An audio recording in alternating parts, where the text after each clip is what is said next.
Greetings and welcome back once again. This is Hambbage, and you're here for some more hardcore vanilla Minecraft. Uh, Another day, another streaming session. Hopefully, we'll knock off a bunch of the rest. Rust, either of those. That the rest knocked off the rust. Previous play session and the beginning of our World 5 slow cooker was real life yesterday for me. It's relatively early in the morning today, foggy outside, but it's supposed to be the beginning of a beautiful weekend. So I'm gonna get one session here recorded quickly, while hopefully that burns off and the sun comes out, and then get outside and enjoy it. But for you guys, I have the last video is set to pop tonight, or this evening. Kind of. 7, 8 o'clock at night or something like that. And unfortunately, as it will say in the description, a huge goof. It was just a mess of an episode. You guys are welcome to endure it if you'd like, or just skip on by. There was some good. We went out on our boat, did a little exploring, but sadly, in the course of grabbing some treasure, about halfway through, I pulled up a notepad to mark some changes and never put it away. So, like, the full second hour of a 2-hour playthrough has a notepad capture in the middle of the stream, and it's a total risk that we run when I don't have a second monitor. I'm not looking at the studio. It kind of gets buried when I go into full play mode like this window. So now I'm not seeing the screen. I just see Minecraft, and that's got a risk to it. I just found out. So again, very sorry that it happened briefly in the very first recording I ever did, but I caught it, and just my apologies again. I was maybe shouldn't have pushed for yet another play session, but it was a new world, and it was still fairly early evening. I stayed up for hours later, but just wasn't mind or really energy in it. So I apologize. My bad, but we're going to try to do better today. We're going to jump back into slow cooker and get back after it a little bit. I'll quickly try to go back through.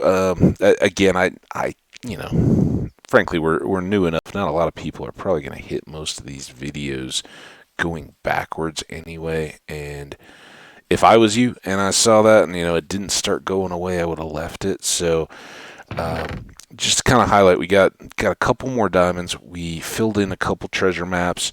I guess I can. We'll wait. They'll get framed eventually, and we'll show them off. We got a channeling book, not huge in and of itself, but we need one. It's kind of like some of the others we've picked up along the way.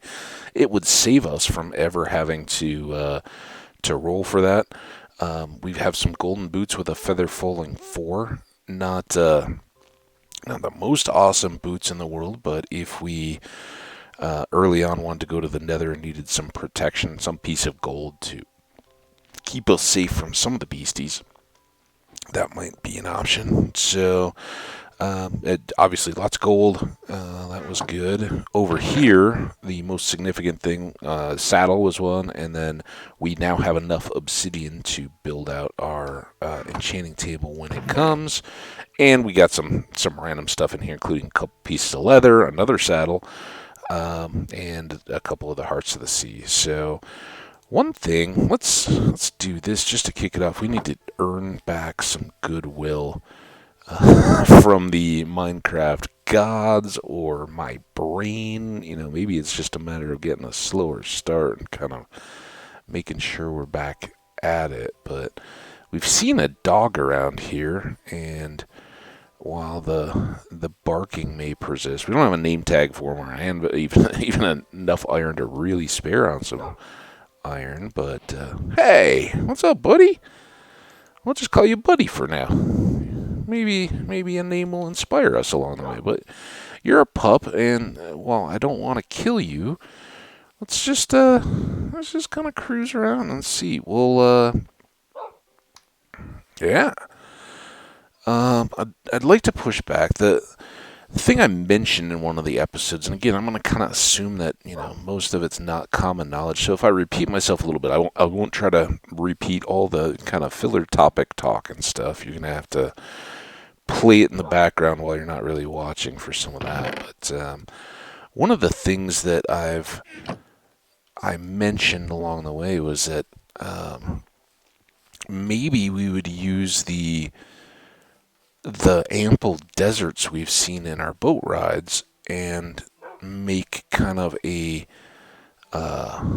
fortress slash Barbican kind of deal out on this tip.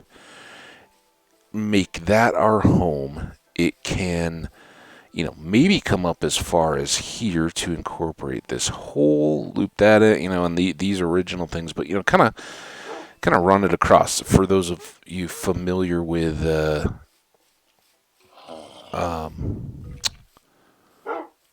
probably nobody, maybe a few residents, but in Boston, the neck was a deal, and back in the pre-American Revolutionary days, when Boston was the kind of the center for British troops, they largely fortified the neck, what's called, kind of the land that went out to what's now downtown Boston. And of course, back then the Charles River, that was a boat crossing kind of deal, so it really made an effective, secure area for that for those troops. And so they made it clear. But if we cut across here, then our fields and things can be scattered out in the area. We can do a little bit of building, but maybe less. Doesn't matter. We haven't gotten any building done really, but maybe a tower of some kind that squats or sticks up. And I'm not thinking necessarily medieval castle, more that late 16th, early 17th century kind of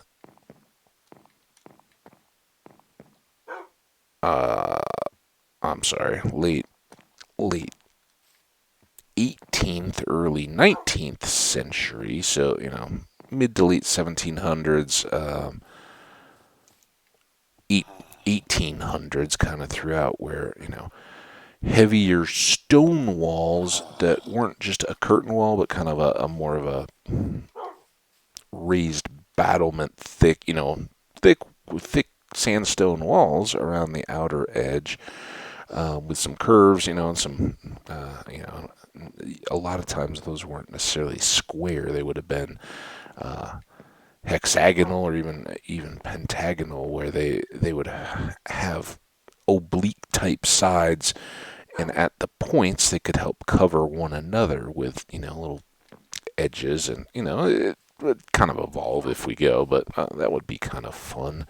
Lots of work involved in that. We've still got to kind of juggle what we're attempting with what we're really able to do, and I'm still a little apprehensive of getting caught down deep and left to get chewed on if it gets dark out. Clearly, hey buddy, there's something around. Now, our unnamed dog friend here is actually going to hang out with us for a bit.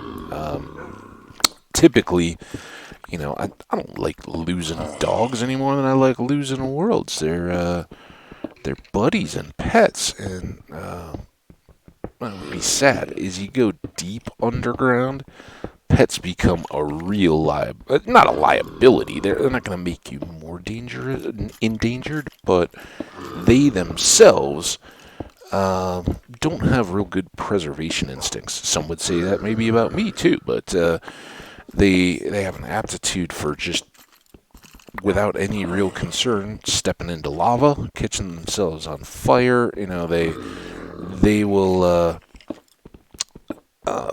tend to occasionally fall off ledges, and just all around not great stuff.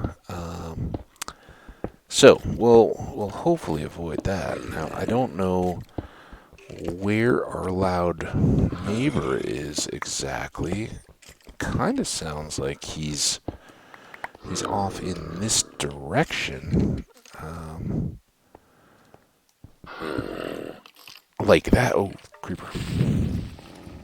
Okay, dog, get him. Now, dogs will go. I'd like to get that creeper. Dogs will unbidden get after skeletons. They are their particularly desired targets. They love the bones, right? Even though I can no longer feed our dog friend a bone. They look at that. Got all kinds of stuff. A pretty stout bow. More importantly, kind of made a room, and I think maybe the game's saying, look, don't just burrow underground when you're doing what you're currently doing. So I think, beauty or not,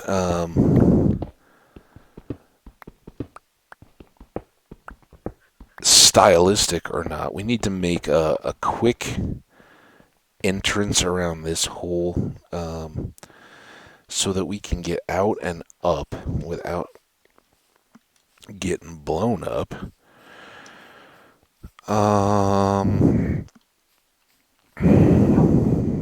Yeah. Let's just use that. I mean, we're so short on any real stuff that I don't even really want to use cobblestone yet. Maybe we have a stack of it squirreled away, but yeah, something just kind of bare bones that can get us out without a creeper or a horde of zombies or something dropping us. We haven't even bothered to put any torches, and we don't have enough coal to really go wild with it, but now that we've done that, we need to come back here and re-add a few torches in here, but this'll maybe give us a little staging area, and I don't want to get overly stuck replicating stuff, but we're going to be good on wood, right? Even if we completely clear up the area that we're kind of setting up as our home. There's some iron, that's nice. We're still going to have all that dark forest alongside. We've got swamp in the distance, so there's lots to work with, and we can maybe at some point, with our excess wood, on our next little adventure out, I think we'll go get more sheep with the shears and make an extra bed, and we can plop that down and then just make some excavation chests, right? The results of having dug down deep and gotten out whatever ore goodies there are, those are what will pull here. It'll save us, as we go forward, it will save us from having to try to juggle quite as much stone. If we end up with loads of dirt or something, we can mix that in. Any of the real treasures we'll just bring up to our above ground camp. But yeah, I think that'll work. Now I'm tempted to kind of frame that in, and I don't know. Let's just make a mess of that. Make it a just kind of a door, like a a real mine shaft entrance where, it's kind of just like a lean-to looking shape where there's stairs coming up out of the ground, and you just, kind of frame those off, put on a door, and, it's just, if it starts raining in real world, if it's raining, you're not exposed. Keeps out rodents and that kind of stuff from getting down in there. But also, in our purposes, would just keep us a little bit safer. But it's, I don't know, it's somewhat wide. If I did it, I'd rather have glass, and we don't have anything close to glass yet. Speaking of having stuff, let's get that iron cooking. Let's get some of these goodies put away. Again, way too, well, I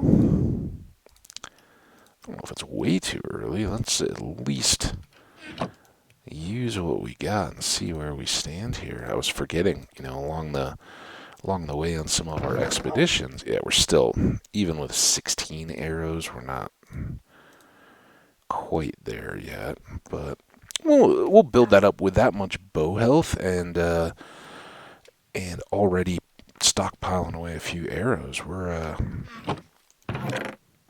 getting closer to having a bow in hand, which is certainly welcome. That's great news. So, all right, a few little odds and ends, a little bit of extra stone. We can now group these. So I think we're just going to lean on the bed here for another little batch. Let's go in our trusty boat to our nearby desert here. We're going to eat up our stone shovels just to get, enough glass to... yeah, enough glass so that we can kind of frame out as I said, almost a lean-to shape. Just really a roof rising up from ground level to allow us to put some doors on that staircase leading down. Eventually, if we have that on the inside the grounds of a lit palisade, it won't be much of a big deal. We can just have the area torched off and kind of work from there. But we'll cross that bridge when we when we get there. I think we're a ways off, but I had kind of mentioned that, and it's a fun idea. I made, relative to my playing life, I made a world with a cool kind of sandstone type deal as I'm describing. Not too terribly long ago, but I believe I did die in that one, and I hadn't really gotten to any interior buildings, but I'd made a sandstone with some highlights, kind of walled fortress type structure, and was pretty happy with it. And I think that would be a cool way to use what we've already discovered and see if we can maybe build from there and get something going a little longer term. Because I do,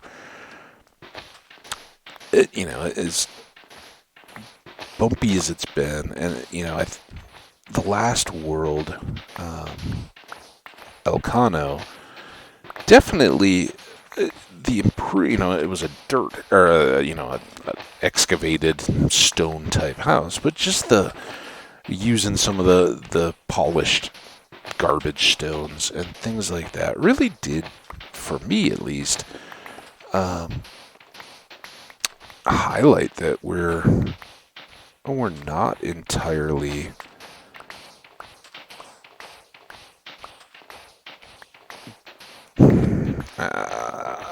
I don't even know if I want to say this negative as that. I was going to say, something like, we're not entirely opposed to building, but that's not even it. I think I've always been down with building, but that even as much as I'm, embarrassed, frankly, at how many worlds we've gone through already, that I would certainly enjoy doing both aspects of the game kind of simultaneously. That we need some of that kind of stuff. If streaming actually begins to happen, then if people drop in, if you get a few new viewers at a time and they're asking, hey, what's kind of going on? It's nice to have some framework to your world. Hey, we're not just living in a dirt shack. You say, oh yeah, this is our new world. We're kind of getting going. We're doing this and that, and they go, okay, show us what you got. Well, this little camp here, some chests in a square, and it are good. Here, look, we got some cool items in the chest from our boat trips, but you got nothing to show them. And then they go, well, how long have you been going in this world? You pull it up, like a couple 100 days. They're gonna laugh and head on their way. It would help to have something that, even if it's not eye popping, is like, wow, that you guys have been doing something while we've been here. So, I think coming in here, maybe there's an outer. Oh, that was the dog shaking off the water. I was like, what was that sound? Maybe a little outer tower here. Obviously, this is our kind of our water access into our base. There'd be another one over on the other side. What I was noticing, and I guess I should have really called a bit more attention to it. Now, that's going to eat up all the coal that we have in the furnace at the moment. I saw that just took our 8th piece, so I want to be a little delicate about that.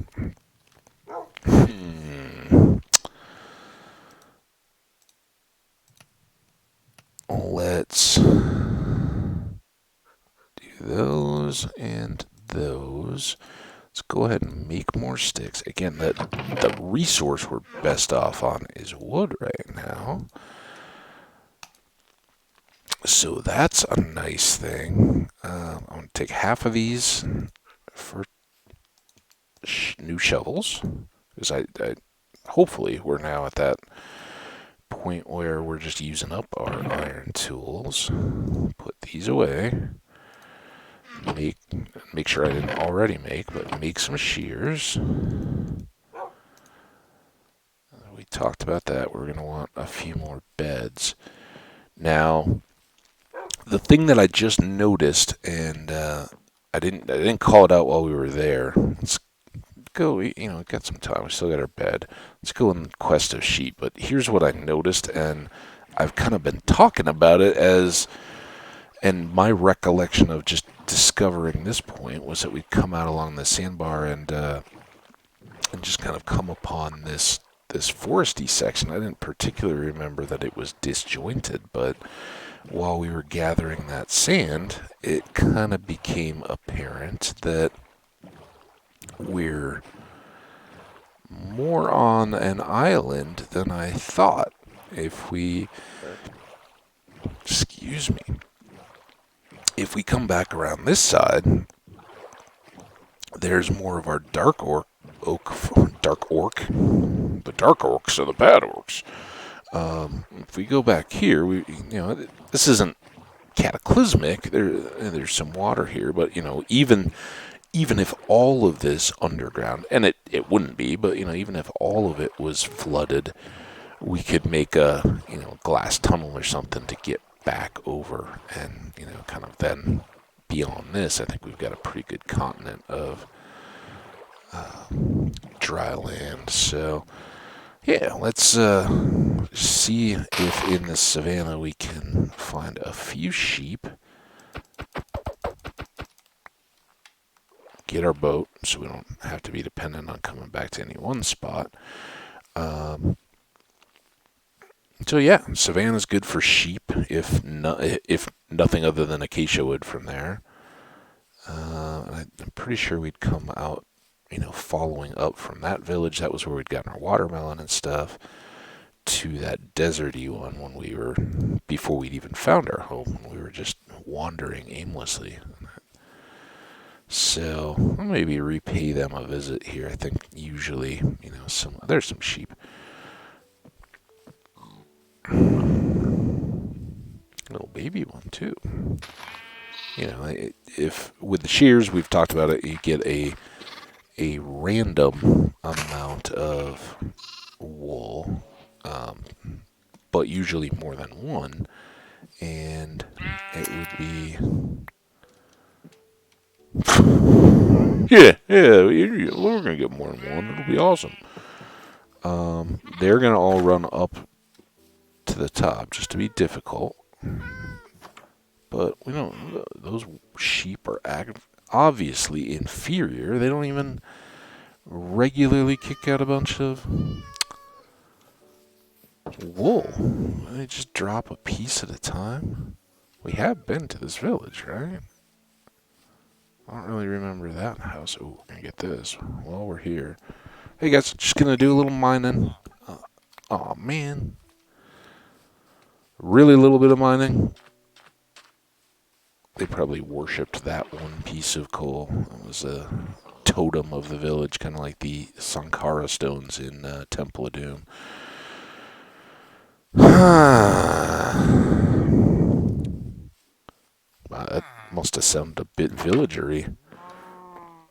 As I said, it's fairly early here on a Saturday morning. Not really prone to sleeping in late, and there's just kind of this feel of, I don't know if it's excitement so much, but just that they've said it's gonna be nice. It's gonna be nice. Let's get after it today. Kind of that wry smile as you're like, yeah, it's gonna be a good day today.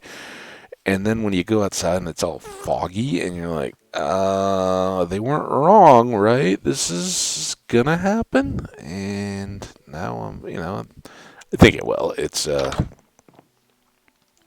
not that unexpected to see some fog in the morning. Yesterday became a better day than they talked about. It was supposed to be off and on rain, and warmer than it's been, but the impression that it gave was that it was going to be damp off and on, and maybe that was the village we'd seen, because I think that one we can continue to explore. Clearly, I got some items out of chest, and there's more sheep. I'm really trying to stay a little bit on target here and get enough wool at least to make one more bed. Speaking of on target and why we're actually out here, let's get a couple flowers. We can make a red bed or yellow bed, or we could even make an orange bed. Ooh, maybe orange this time? I like orange. All right, there's all these sheep. A little bit of potential for some caving for coal. Might do a little bit of that before we head home. There's multiple. See, you just have to find the right sheep. If you try and don't succeed, try again, right? Something like that. If at first you don't succeed, try again. Well, if the first sheep you meet stink, keep on going. That's my motto. See, they even eat their grass quick. There's so many of them. All right, let's get our bed ready here.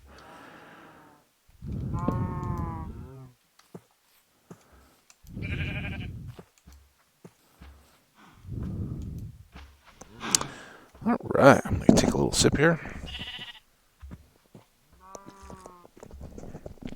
Ooh, I might have got a little loud. There was a kind of sound on the cup. Sorry about that.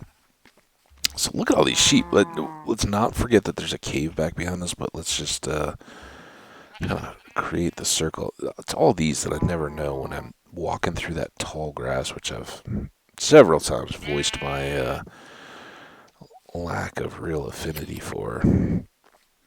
Um, but yeah, when I don't know why this biome so much. I think probably, if it flat out came down to it, times that it's really impacted me, it's probably been more plains anyway. But you're going along and you have some tall grass and just a little opening to a deeper ravine will appear, and next thing you know, you're taking a tumble and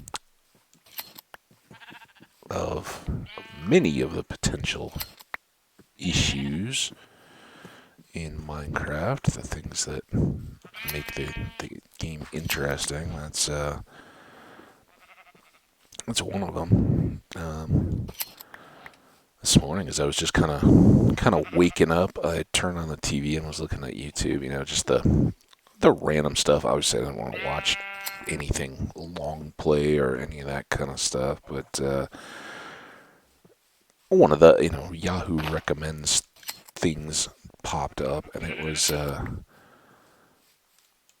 map area of various video games. It was like a 5-minute deal, and whoever did it was, I think, put it together pretty well for what it was, and it was kind of clickbaity, right? But not that it wasn't anything they just full on advertised without any speech or anything. They, just virtually unrolled the world maps of a bunch of the video games you've heard of, and then on it they said, in square kilometers what the size of those worlds were.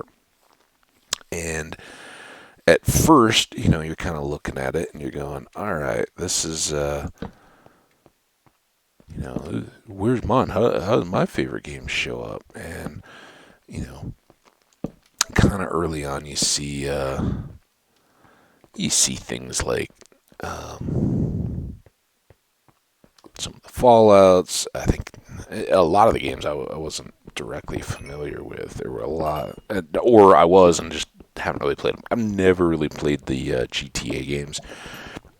I know they're great. I've on older versions of consoles, I've occasionally, at a friend's or something who plays them, I picked up a console and just, in kind of spectator mode or whatever,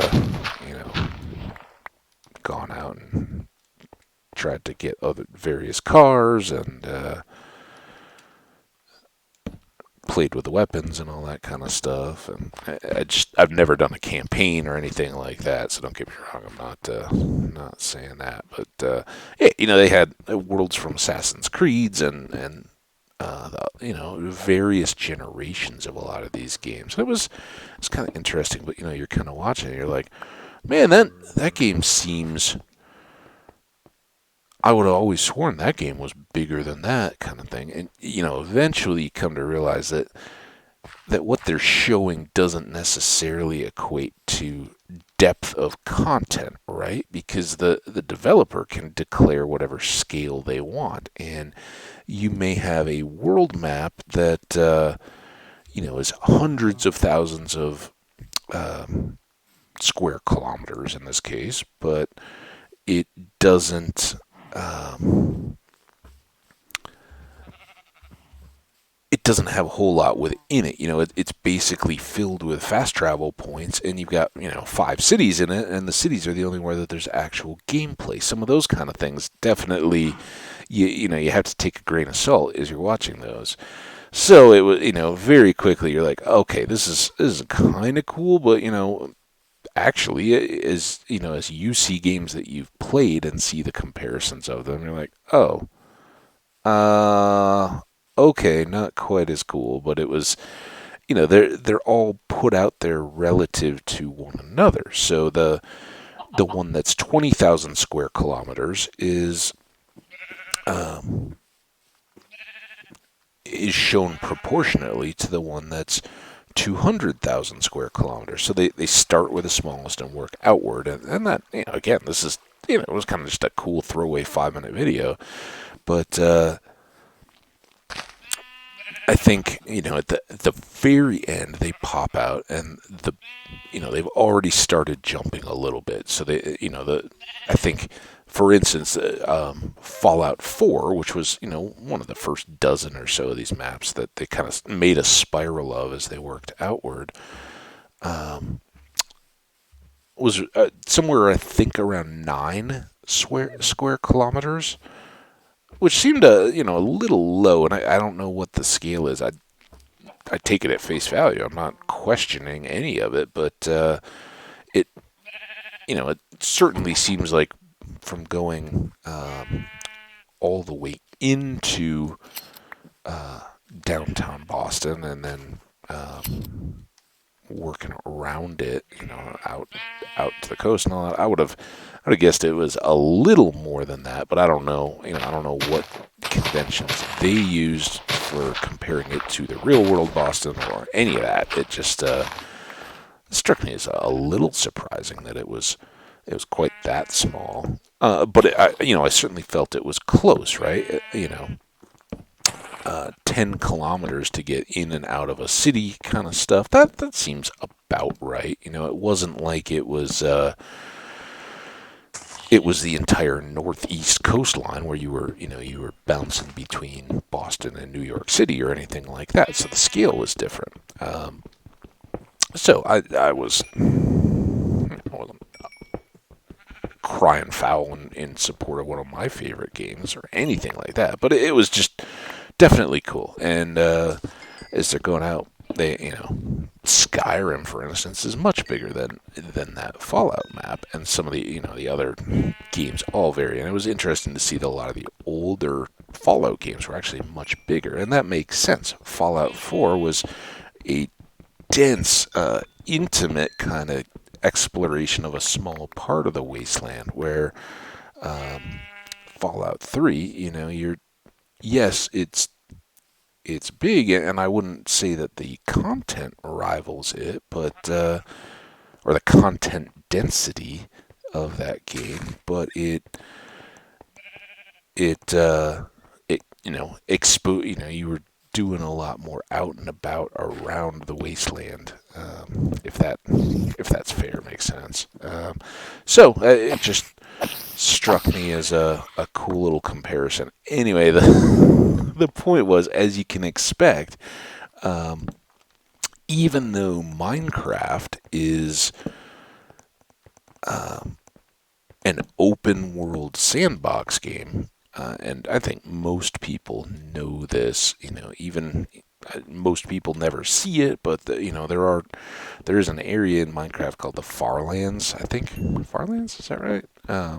Basically there are limitations in the code of the game that restrict the amount of chunks that can actually be there. There's just a finite amount, and it's millions of chunks. I mean, they're massive. So, but the world is defined by edges, and they pulled up the number.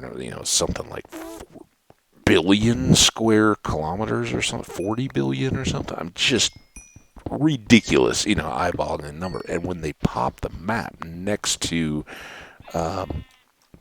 all the ones that have come before, they all kind of shrink. And I knew it, as it's going, the graphic is playing. It was that they kind of unrolled each world map. It starts out like a scroll, and then it goes, and all of a sudden, they're doing this one that's just reset the whole perspective that you've been looking at the other maps in, and they kind of shrink down to just a barely visible square. Like, wow, that's pretty big, and it was great. Then there were a couple other games that I wasn't familiar with, and I didn't even. This was as I'm waking up and just, all right, I'm not quite ready to get up and get moving yet. What's something I can kind of not too heavily invest in, but just look at. And so yeah, there were a couple of, I think they were, like the space-based games, and just okay, yeah, you've got an entire solar system that's a different kind of level of world. But yeah, it was just a cool comparison. And when you think that, yeah, the scale of opportunity in Minecraft to keep going. And there's a reason why most people don't know that, it's that big, because there's no real reason to push that far in Minecraft. You're gonna see all the content, no matter how rare it is. You'll have loads of opportunity to see it. There's, I think the most obvious way to get to the edge of the map, if you will, in Minecraft is with cheat commands and things like that. But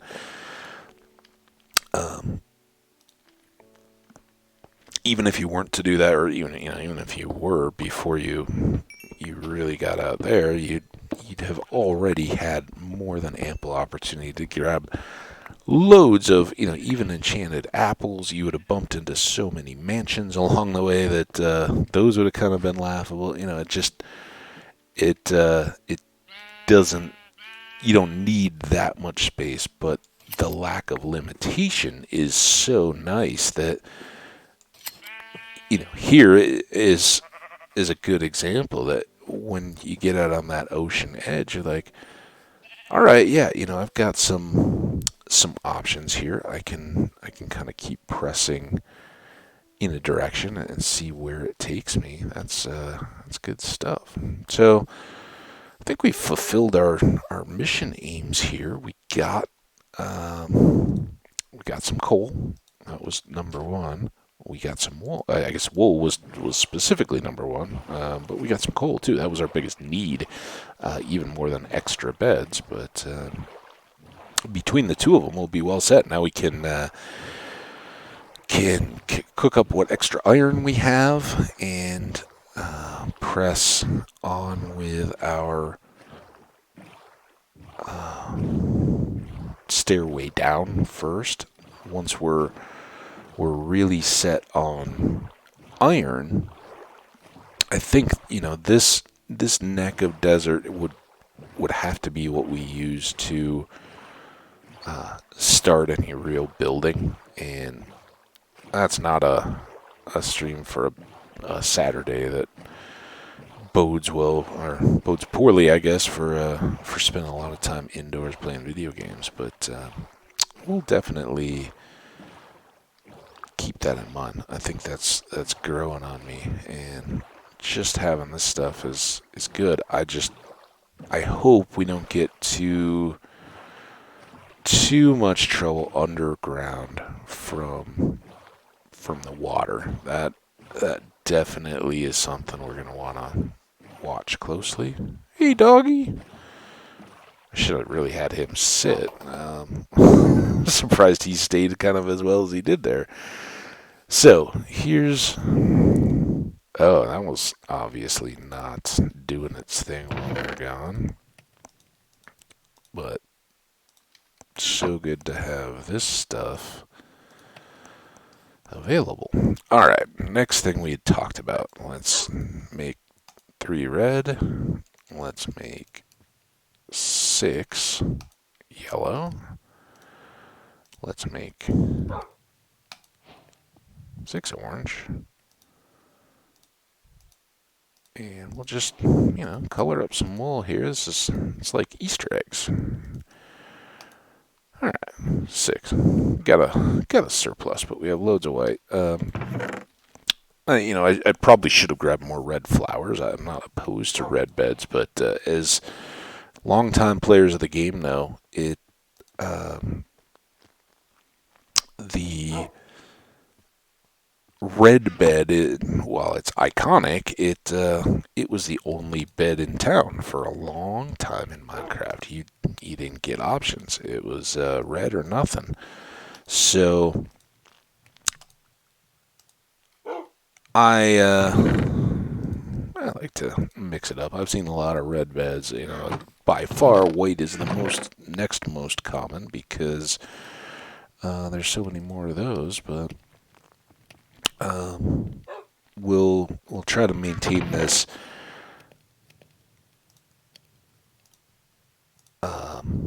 bread is for working. pork, whatever meats until we really get better food in good supply. Meat will be saved for our adventuring, and then we'll take back what supplies we do have for. Oh, I'm sorry. I'm struggling for words. Really, I'm struggling with. You can almost tell it's almost like a video game. You know that, all right, it's working hard in the background while while it runs a little slow. That's me going, all right, how am I going to do this exactly? So what I'm thinking, the reason for the pause there is, let's get some wood. Birch. We haven't used it much. Let's go like this.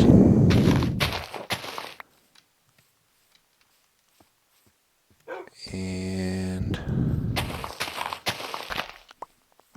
this is where these things start growing on you a little bit. It's I didn't want to be, I didn't want to turn this into this big a deal, but now here it goes.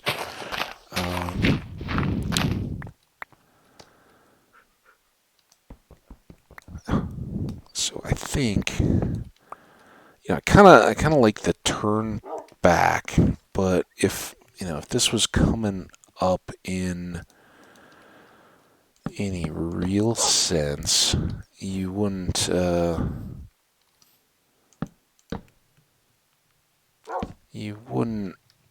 just have it all angles and whatever else. It would kind of be contained, if that's fair.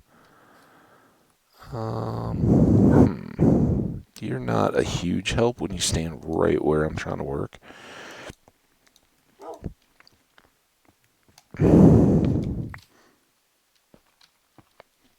Now what are you doing? Okay. So here, here, here, then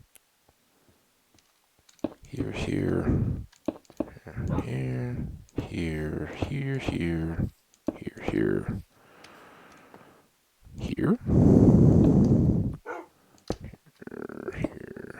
here. Again, this is, this. you will probably rightly hold this as a measure of my building abilities, but since I haven't really outclassed it that much, but I think this will give us that view of the sky that we're looking for as we emerge from underground. It will give us just a bit of safety as we emerge. I think we gotta go up one more. That close tree may have to go. I don't mind accepting that we may have to skim all this level down one. But I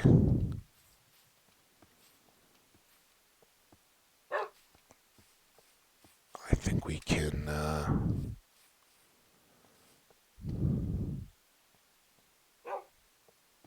so then we wouldn't have to, right? We could just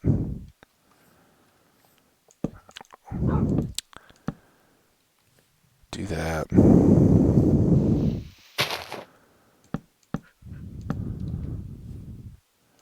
that. Do that. Do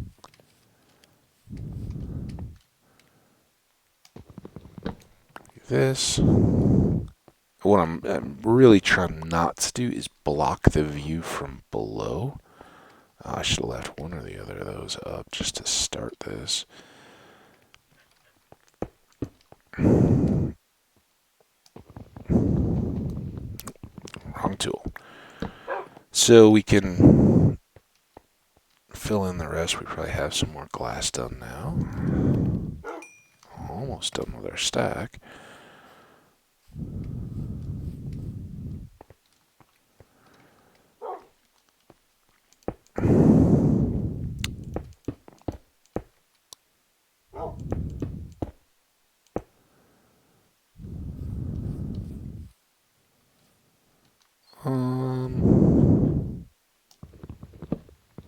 One more out. I know this is, we may keep that as a boat access, but for the time being, I think I'd like to have it just one more. Let's get one of our many awesome beds.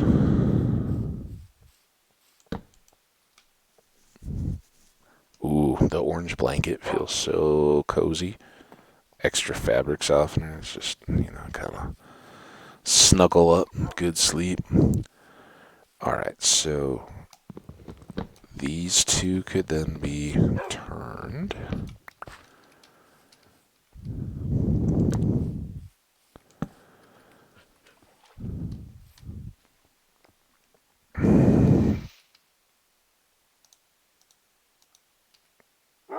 Oh, dog. You don't need to just constantly bark at me. I know you're there. It's gonna be alright.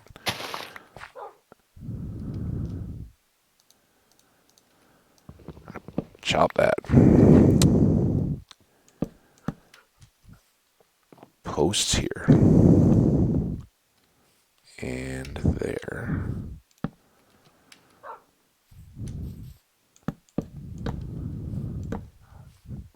No, I didn't want to do that.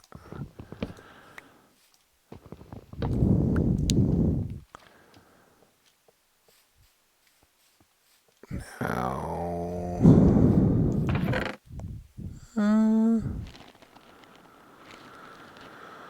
we're a long way from spruce.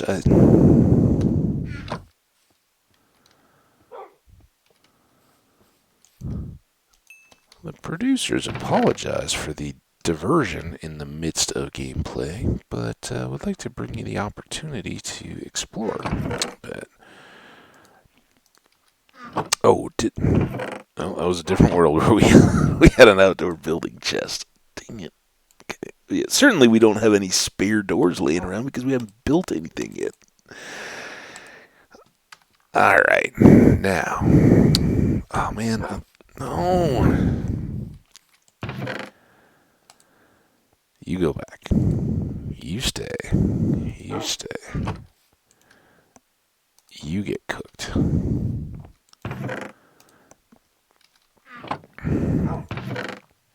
Cooked. I don't really think we need to carry around 2 spare beds. Alright, this will be our last stone wood choppery trip. So, I was kind of, and I apologize, I think I do this quite a bit, but, as I'm building and thinking, I try to talk through that, but talking too much as I try to make that happen has at least so far seemed a little bit counterproductive to me because it takes longer to articulate an idea that you're already discarding than it really does to just move on.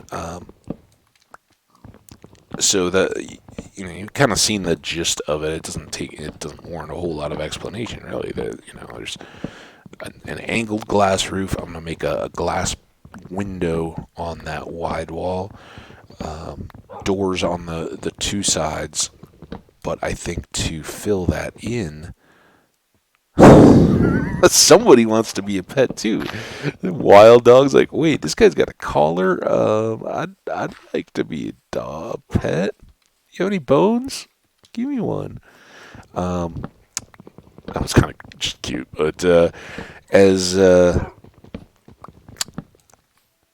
we're setting it up, I was like, well, let's not just do birch planks or anything like that to mix in with them. Let's try to keep that a little variety. And remember, when you're doing these, especially in the dark oak forests, to kind of keep aware of your surroundings. Things can creep up even if it's just daytime in the middle, because there are spots that get dark enough to really allow them to come up out of nowhere. So, it's certainly nothing like a cave, but worthy of just that. Just don't stand with your back to the world. Keep listening to the game sounds and see. But that should be plenty to serve our needs here. I'd like to just do kind of planks on the floor, and I think the dark of the dark oak will kind of counter the light of the birch. Maybe we'll shave the logs, but for a moment I think we'll leave them as birchwood. And then we'll, kind of inlay some steps and stuff. And again, this is so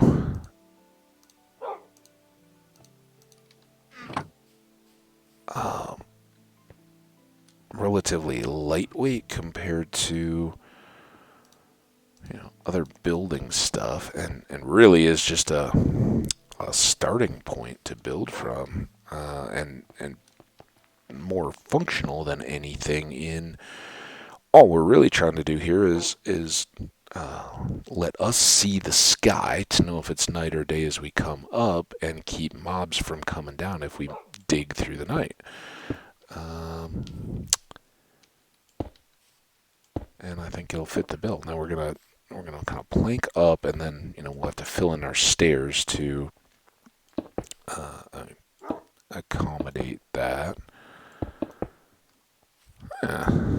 That's probably pretty terrible, but functionality is what we're going for here, not beauty. This is access to a mine, not anything more than that. It's not trying to be more than what it is.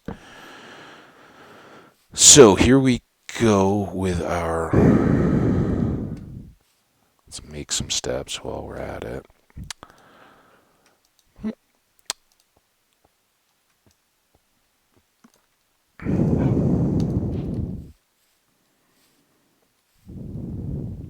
First the planks.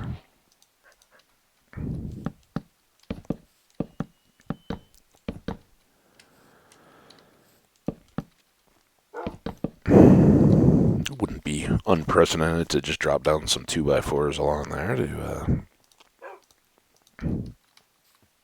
keep the mud from draining back in to your little mine. Okay.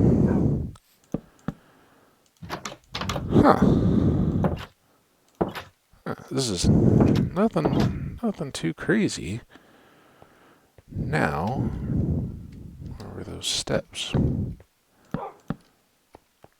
There's those, and I guess until we get through this side, we're kind of off stage, but I don't mind that, because this is a little head bumping at the moment. So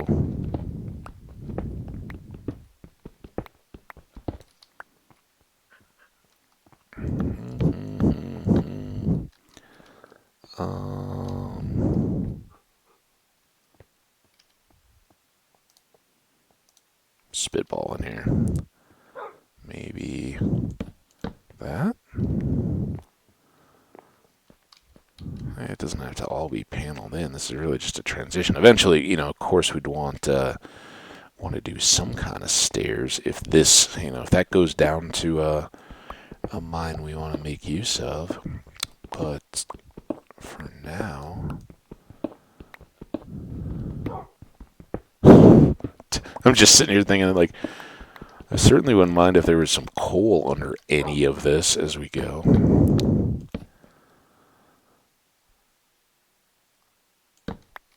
Alright. How do we think that looks? Should we just do a corner angled step there? I guess we can't those are not torches, those are doors.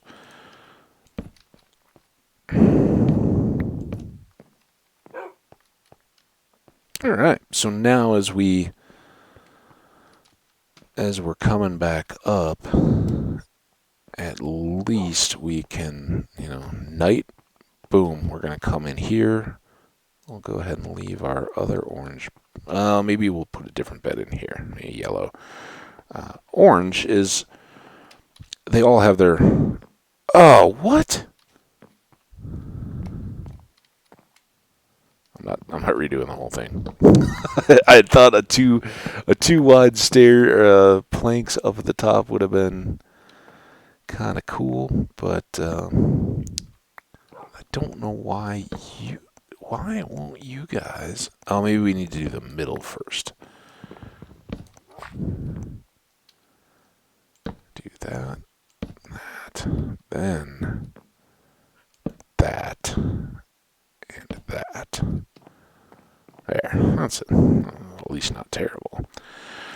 Okay, so that's safety first, right? Nothing, not trying to be a whole lot more than that, but that's a little bit of something. Put those away. Let's grab some of these. Let's just grab those. I know it's getting dark here. We're very much good on planks now. And we got a few random steps and stairs. We'll sort the rest of the inventory stuff here in a second. But, oh, did I not get a new bed? That was the whole reason. Okay. I knew we could do this while we were back down here. That'll get us a bit more torchy goodness. And here, just not wild about filling in that hole with cobble. But I don't know. This is kind of an idea. You can stack chests one atop another. I don't know. I don't even know that we've gotten that far yet, but you can, and that's that's a lot of how I do storage areas. I'm wondering if we put another chest there, like it's recessed, so that can be kind of just where we're throwing stuff. But this could be like a hey, we don't have a fortress yet, but we may have a few goodies, valuables, and things. Maybe we stick them into a chest that you can only access if you just get positioned just right, so it wouldn't be real obvious. Maybe we even throw some carpet slabs in front of that. Huh? I don't know. Maybe. Take a nap. I'm gonna take another sip here.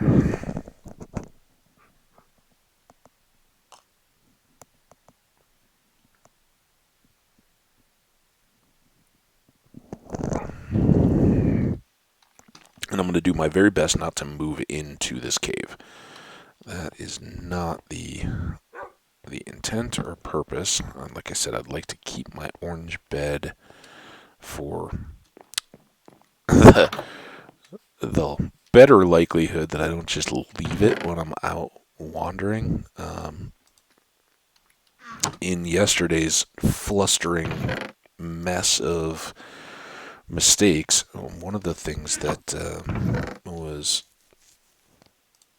was quite painful to see myself doing was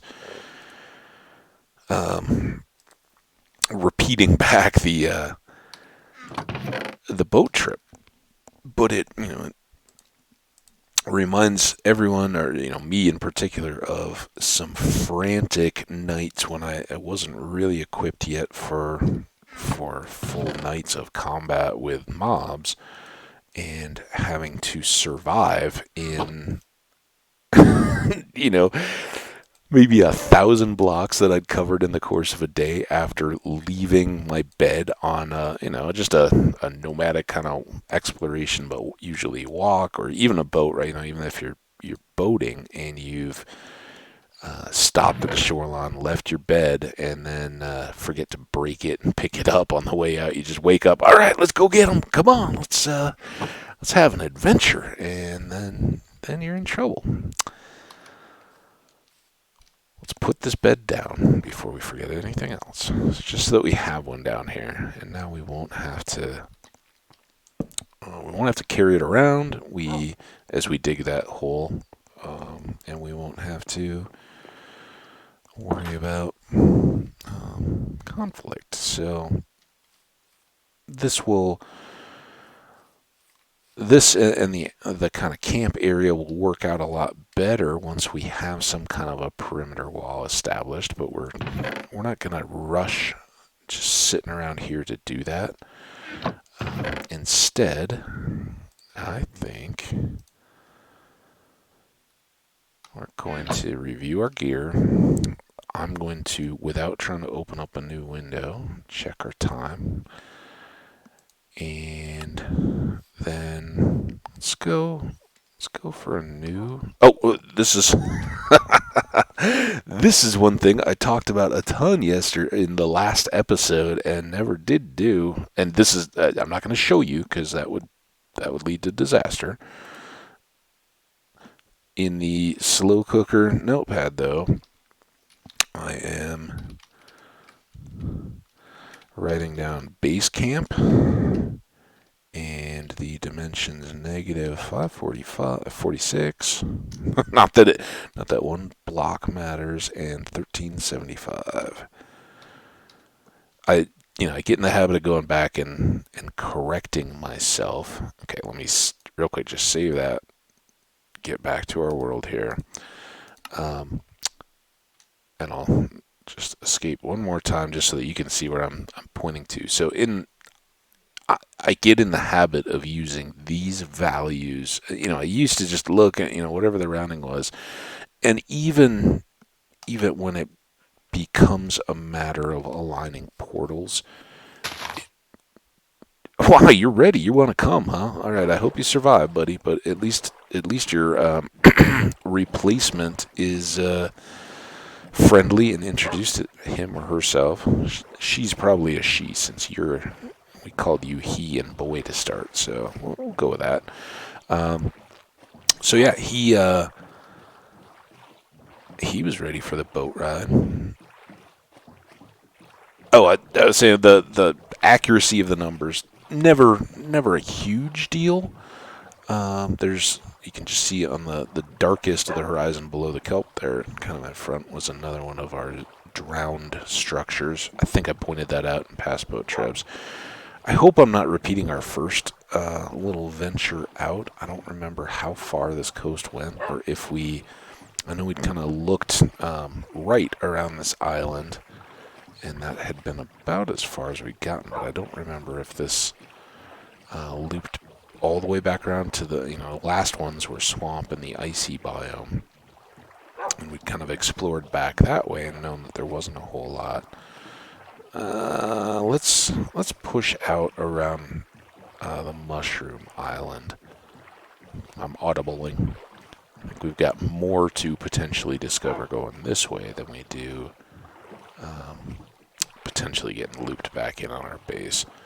And we know, we've kind of skirted some of these things. I think most often we've turned a bit early and ended up over by that approaching that village and then cutting across the last little bit straight east as we arrive. So just kind of work our way. This is south, so we're primarily going south, but we know there's still adventure to be had to the west. You may not have seen it real clearly as I obscured a lot of it with a notepad, but we marked a point of land that we'd crossed and found a village on the far side. In some of our treasure map explorations, we'd seen a variety of stuff, but we certainly haven't seen the limits, and we haven't gone out this way. I think this is actually a new. I hope I wouldn't. Oh, well, the fact that there's no gold block right there may not be a real good sign. I don't know that I've been to this specific one before. Well, oh, there's a gold block. Awesome. Look at all this gold carrots. A whole bunch of them. Smite axe. I don't think we need. We don't need a pair of iron pants since we're early in our expedition. I also don't know that we need a flint and steel, but certainly not a. Yeah, they're so cheap relative when you actually get around to making them that I'm not too worried. So again, we're just a glance. We're heading south. That was a good find already. Maybe it's a good omen for this this adventure. We'll see cool things, but talking about the map sizes and things earlier, this is the awesome part that always keeps me going, and I get it. Row a boat and out and around it's a lot quicker than walking, especially when you get mountains or tougher terrain to navigate. But it's fun not knowing, is this just the start of a huge ocean, or is it the in the next chunks that load can wrap completely in and kind of mark the boundaries of our terrain. The former certainly seems to be the indication. We're not encountering even twists and turns and little inlets that we have to kind of navigate through water passageways to get to big seas. We're conveniently close to a lot of stuff on the edge of what seems to be a huge ocean. That's cool. And this, which may be that same landmass closest back to our base, doesn't seem to be an end. So yeah, we're looking good to take some long boat trips in the future. And now we got our dog friend here. Go. I'm kicking around, and whether it's you, dog, he doesn't completely understand words. He knows like sit and stay and treat, that kind of stuff. But we can talk in front of him. He doesn't need to know that if he should suffer a tragedy out and along the way, we can kind of use these spitballed name ideas to go. But again, we named this world Slow Cooker for those who may have skipped it or missed it. Oh, this is good. I don't know that we've ever really caught any of this terrain in our past worlds, so we'll maybe do some exploration on foot, see how far this goes. Don't let me finish my thought though. So for those who may have skipped it in I hope you probably saw the first episode of this world. We called this Slow Cooker, and it really does ties into why I call myself Hambbage, and why it has the funny spelling that you see on YouTube with the silent M. Hambbage is a contraction of ham and cabbage, which I love to cook together in a slow cooker, crock pot. Definitely nice, but that was kind of the name that came to me as I was unexpectedly starting a new world here yesterday. And slow cookers offer kind of a fun category in our world naming scheme, in that there's lots of other stuff that can fit in. You can name ingredients, you can name cooking stuff, simmer, steam, stir, that all that kind of stuff that goes into it. The food type ingredients, seasonings, and all that. And what I was thinking, since this dog, we didn't really have a name for him yet, but he was clearly so eager. Once he was waiting when we came back from a walk in the water, and the second time he was in the boat when we got to it. I think we're going to call you Salty. You or any of your future replacements. A little like the Simpsons, they had Snowball, and then Snowball, I don't know how far it got. I don't know if they keep those gags going, but way back, there were multiple Snowballs. It was kind of that nod to all parents and kids, where sometimes you've got when you've got young kids and you lose a pet, you one it's kind of the last gift that pets give us out of a lifetime of gifts. I'm such a fan of it. I don't currently have an animal, and it's the one thing in apartment living that I do kind of regret. It limits it, and I've talked in the past. The trade-off of freedom. When you're responsible for a pet, you're responsible. You got to be around to let them out, feed them, and you can't just leave them indefinitely. That's not kind. So you got to have the right circumstances, especially when you have a bigger family. You can just like kids, right? It's tougher to be a single parent mom or dad than it is to be working as a team, because you can kind of trade off. If nothing else, for hours of the day, you can kind of approach it with rotations of who's gonna do what now, and how are we gonna deal with it. There's a little village over there. We can go see those guys. So again, I don't think, maybe we did see one. I don't know. If you haven't seen one before, this is a snowy tundra. See the biome there, and we came. This was snowy taiga that we crossed through. There's a few varieties of them. We'll come back over here though, and just see. There you go, snowy taiga. And there, we may get some snowy taiga hills in here. We'll kind of do a big C to curve back around to that village. Snowy taiga hills. And I don't remember which of all the varieties we need to get. There's the hills. I think those were all included in the list, and I may carefully try to open and then close the. Ooh, that might be a cool.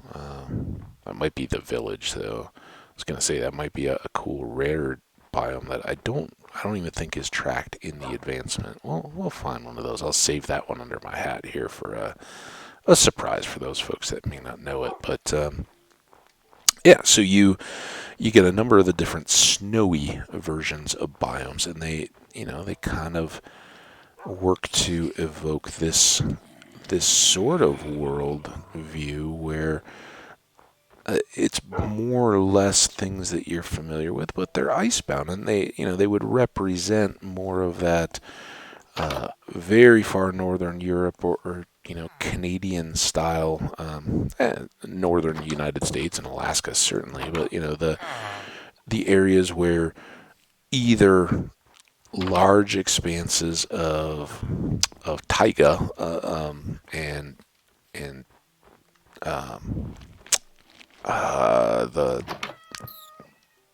the exact name of the forest biome in IRL biome is escaping me, but the pine forests of the northern Canadian expanse definitely are challenging.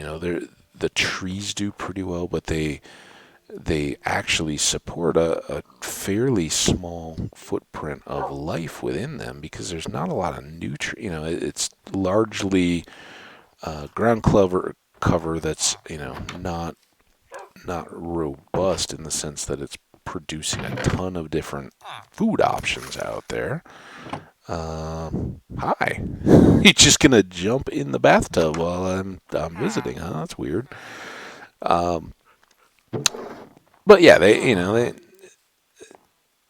wide expanses in as you go up towards the Arctic Circle, those become much like tree line in the mountains. Those become um, devoid of large trees because there isn't the solar energy or um, the wind energy support. That's a good little find. A little beet seed. That's enough to get started. And we got potatoes, which we may have already had. I don't. I've never tried. I don't think you can plant a golden carrot to get a regular carrot. We can maybe try that if we don't already have one by the time we really get to farming. So, snow. You can make snowballs, and there are snow blocks. And depending on silk touch on your shovel, you'll get snow blocks. If you break snow with just a regular shovel, you'll get snowballs, and you can stack those up to 16. In multiplayer worlds and all that, you can huck snowballs and have snowball fights and all that good stuff. And you can build obviously with the blocks and make snow fort or you can make snowmen, but they're a different beast altogether than just the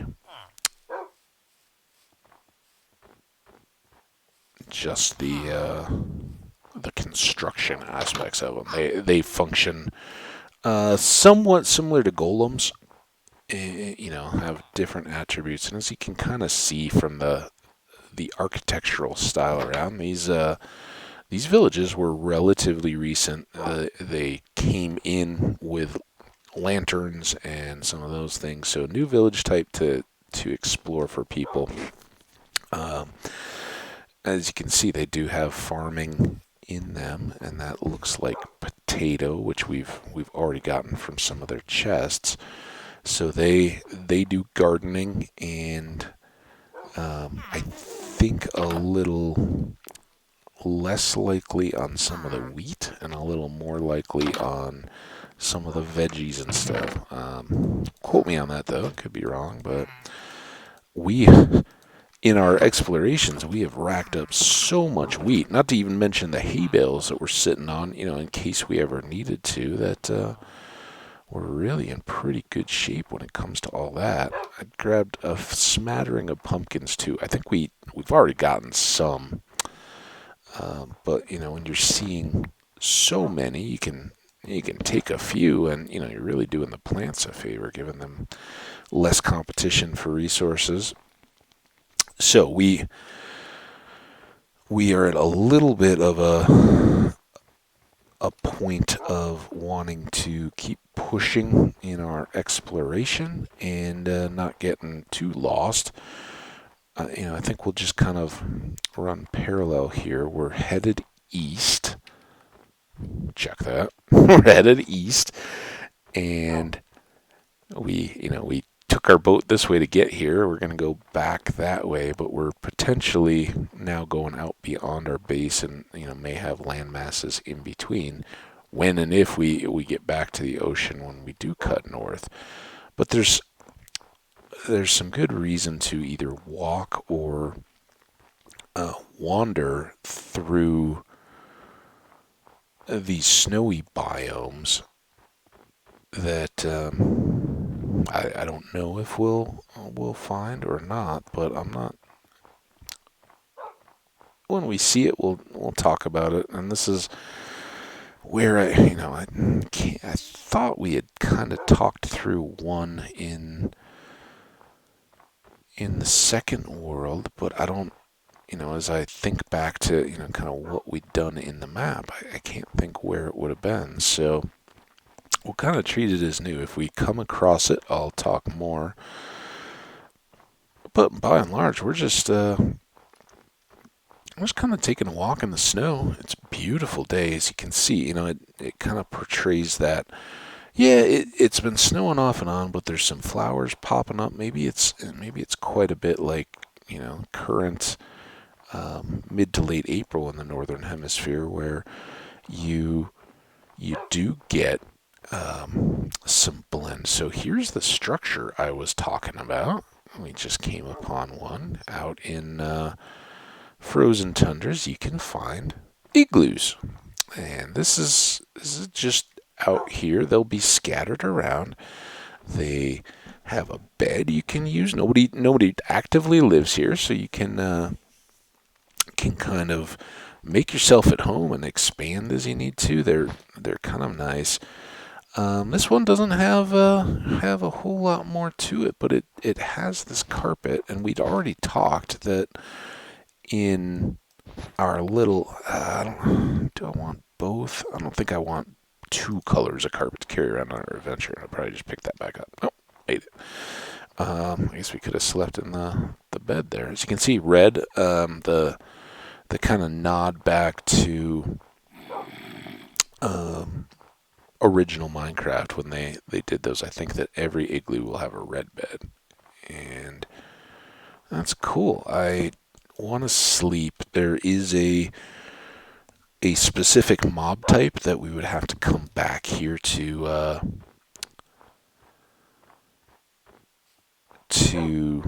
track down, but just as well, we got Salty. He could maybe help us out, but they wouldn't come alone. And oh, there's a pillager outpost. Also something we're not really ready to deal with. And again, you know what? We didn't come out here hunting for the snowy stuff. So I think maybe having gotten to the far edge, we'll kind of come around the mountain this way, see if it broadens. But I think the intent that I was getting to will continue. That we'll kind of follow the edge of the snow, staying in it to see if we find any more igloos, and see if that brings us up to a coastline or if we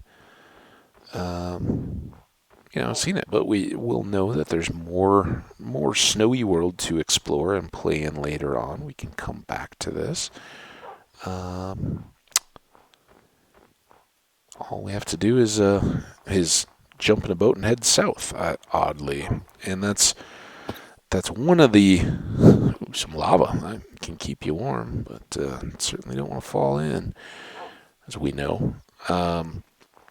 In all these biomes, it's the reality is, as we always see, Minecraft isn't directional. There's no poles. It is as we just talked about, it's got boundaries, but you likely won't ever encounter them. You can just pick a direction and walk, and keep going and going, and you'll flow from biome to biome without ever, really getting a climatary shift. So, you can have desert bordering on snowy tundra, and then jungle, right? It may not be right in the midst of it, but they can all be placed one to the other. I don't know of any limitations in that regard, but I do know that even in the game files and the descriptions, some of these biomes are described as large and others are small. The Mushroom Islands, for instance, that we discovered, those are small biomes. They will never, be a connection of a larger expanse. They'll always be amid water and just bounded on seas. The other is that they will be relatively small. They won't just go on and on and on and on. You're not going to walk for days on a mushroom island. And compared to that, snowy tundra is described as big, and as you've kind of seen, you can walk quite a ways in any direction once you find them, and it will usually connect to a couple of the different styles. Like we saw the snowy taiga, and those, you may not get all the different varieties in any particular snowy area, but you'll have a good chance, and you'll definitely have a chance to stretch your legs out and amongst those. So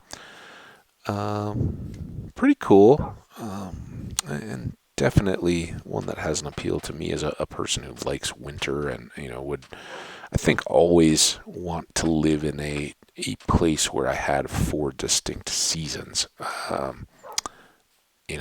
think I would struggle. I know I've had friends that have moved to Hawaii even to, it's a tropical paradise and it's beautiful and all that. Well, for one thing, I'm not real wild about humidity, whether it's on a beach or anywhere else. And Hawaii isn't quite the same as some of the other tropics. It stays pretty well ventilated by the trades. That I'm no expert. I have been fortunate enough to go to Hawaii once, but and it's beautiful. I loved it, and I'd love to go back. But I also am not saying that I would necessarily want to live there. I think despite the expanse of the ocean and how much you can truly explore things that most other people would never see, and have the potential to see aquatic wildlife that is much less well known than terrestrial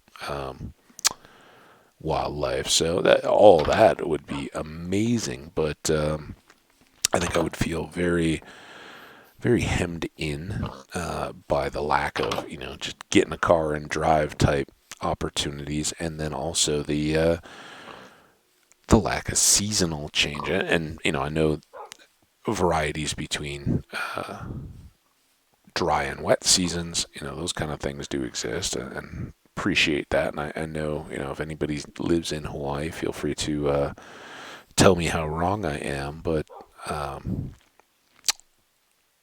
all adoration and respect for any kind of tropical place. I just think personally, I need that that distinct autumn and spring leading into the more extremes of winter and summer. Keep everything fresh for me. On a nice cycle that I can certainly deal with hot. Once it gets up over the mid 90s, it starts to feel, see, that's why dogs may not survive. They often will just, hey, you went down a rounding way, well, I'm just going to jump off this cliff. Go.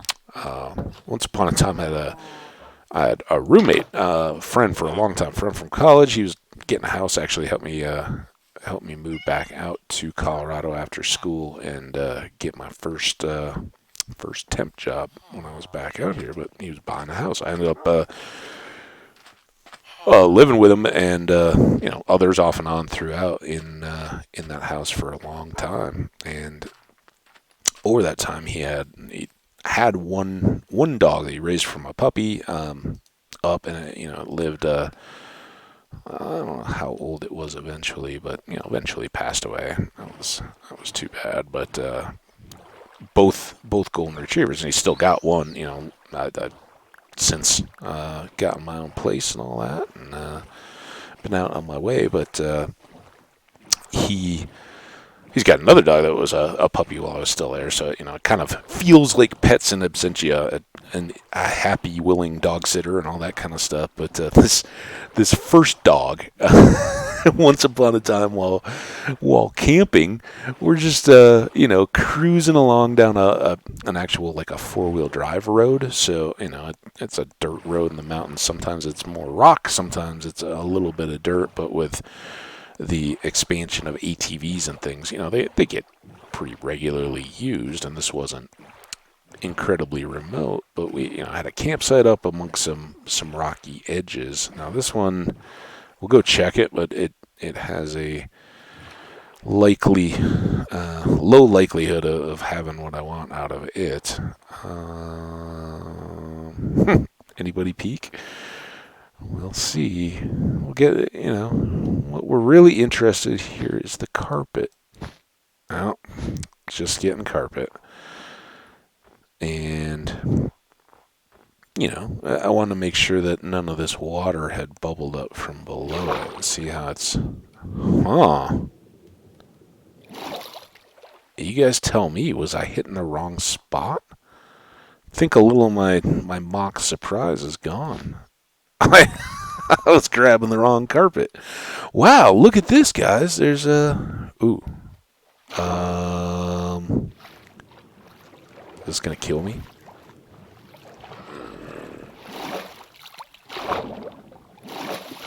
I don't understand. Come on. There we go. We're gonna have to deal with that. This is the surprise that you can find under some igloos. And first things first, let's pardon me while I once again jot down some coordinates underneath. So this is an Igloo Villager. And this will, if we can manage the water situation, very likely become the basis for a villager trading center or outpost for us.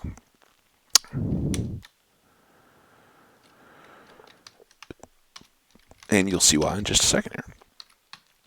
So, negative 157 and 3317. Not right at home by any means. I'm looking at my notes. I know you guys don't see them. We're about 2,000 blocks increase on the Z, so south, and we're 400 blocks to the positive. I think that's gonna be the west. I'm just going from memory there on the X. So it's a little bit of a trek, but the reward may be well worth it, as you guys will see. Or at least, even if we build up some options around ourselves, we'll do that. So, all right, let's get this out of the way so you guys can see. Any of you that don't know how this works out. So, in a chest here, we have a little variety of treasure stuff, and that's great. Nothing super outstanding, but amongst them, we have a golden apple. We also, over here, have a brewing stand, which is nice. And in it, we have a weakness potion. So, okay, here we have 2 arrows. So let's just pop these gates. I don't want to hit them in the face. But, hey, buddy, what's up? And you, hey, buddy, what's up? Now, clearly, something bad happened down here. This guy is infected. He's a zombie. He will try to hit us, I think. I don't think he can reach us, but, he's not doing good. So we actually have the tools to do something about that. If you hit a zombie villager, they have to be in the outfit. If you just hit a regular zombie, nothing will happen. But if you get this zombie with a weakness potion, now he's got that effect. But then, let's give him an apple. And I apologize for the noise. It always does that. It's just loud in the game file. So now, he's eating the golden apple, and you can see his little bubbles are gray and red. They're coming off, and he's got that like fever shake thing. And hang on, I know you've been terrified for ages down here. So for a varying amount of time, he's going to kind of, that kind of deal. We, while that's happening, can maybe deal with this.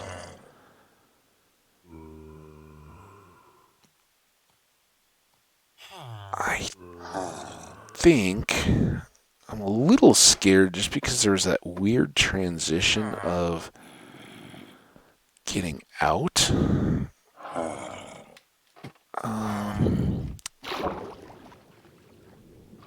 Now that we've done it, it's okay. So it's not too terribly bad. Let's come up here. It's nighttime, so let's sleep.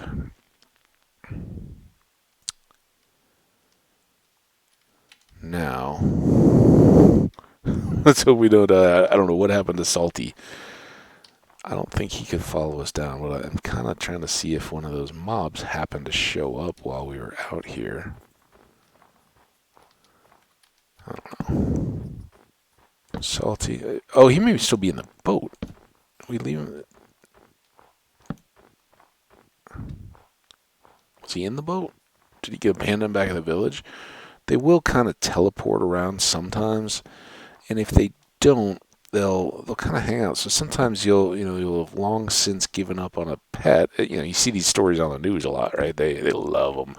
A slow, like holiday weekend news cycle, something like that. They'll eat these up. Where family finds that dog followed them from showed back up at old family home in Vermont after they moved to Arkansas. That kind of deal where the old movie Homeward Bound, which was kids silly kind of movie about this group of animals that set off through the world trying to locate what as animals they consider this crisis of having lost their family. Their people are gone. Have you still doing your thing? Still shaking? Okay. It's gonna get better, I promise. So what we want to do here is hopefully avoid the disaster of drowning. Oh, there he went. We'll see him in a second.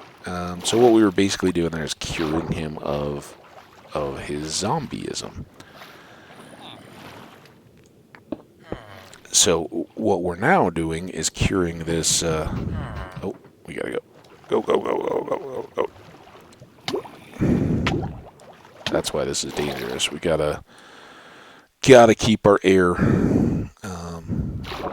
going, and I'm gonna try to break a few chunks of ladder, drop a few pieces of cobble, because if you try to break the ladder when you're not on the bottom, it clearly is too slow. So we'll need to snack as we do this. We've picked up some bread though. That's handy. Perfect use here. The other thing we really should do is kind of expand our entrance exit here a little bit, I think, to ensure that we don't run into real trouble. Because the last thing we want to do while we're out here is die. And, we got to work with what we got. We're not going to have an oak tree around, so we're going to get some spruce doors, which are cool looking doors too, but they're not, they don't feature that little window that can sometimes be a real nice thing. But fortunately, we've got everything here we need, so let's just plop that. We'll still have enough room to get these doors. See, they look cool. So we'll throw down a door. Let's maybe just all this go. This is unplanned, but well worth it. It's nice to have this situation. Now we don't have enough room. Let's break that. Replace it with a chest. We can put just some of this stuff that we really don't need it all away to get us a little bit of wiggle room, and some of the stuff we won't even want to carry back. Might as well get out of the way. So what are we doing now? We're still gonna continue up with our little ladder project here. We'll probably need some more stone, it looks like. But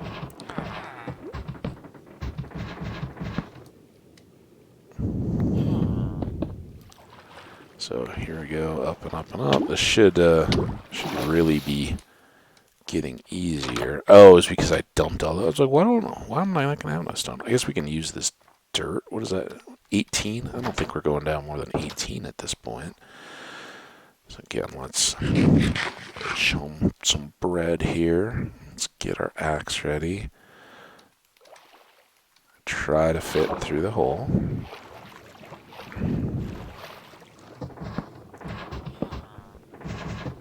Oh, then come on, don't get stuck.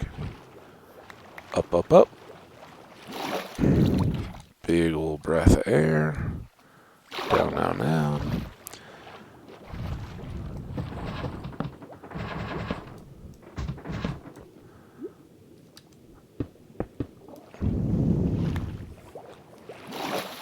Not not a lot of in-depth strategery here for what we're doing. Just fill in the hole as we go, and then you guessed it, we'll chop our way back down, or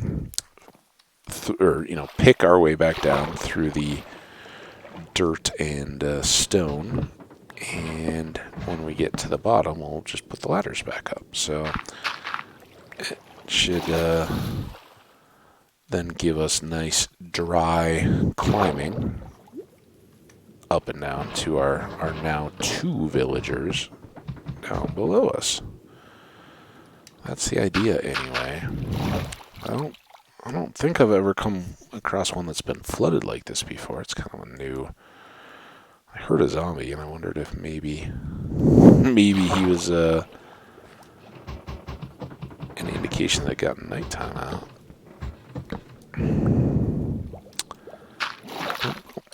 There we go. So now we've got a stack of the ladders that we're going to replace all these with. Let's get our shovel here. Still not light yet. We can totally look at a bunch of improvements to this spot, but it hopefully will keep us safe for now, and then we can return once we've got these guys kind of started and squared away. I don't yet have enough to really feed them with. The best option I can think of there is that we go back to the villages, see if there's hay at either or both to snag, and then break that into wheat, or make it into bread actually. And why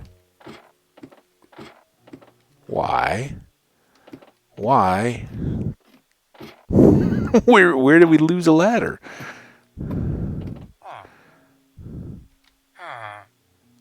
You guys seen a ladder? Did I drop one? So as you can see here, he's now just he lost his profession, and that's because he was pulling, or probably the thinking behind it is, this is a profession box, and that was the cleric that he was. This actually is too. They can become a leather worker.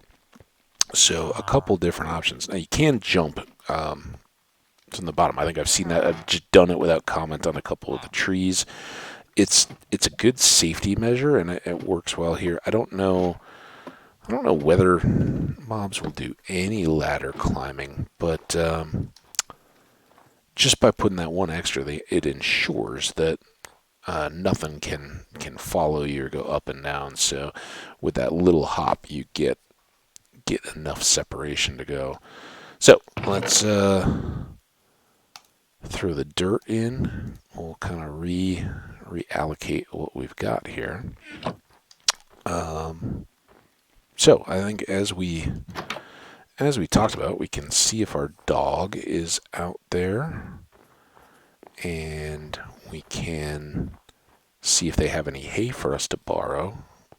We can come back, break hay into wheat, swap wheat for bread, and then gear those guys up.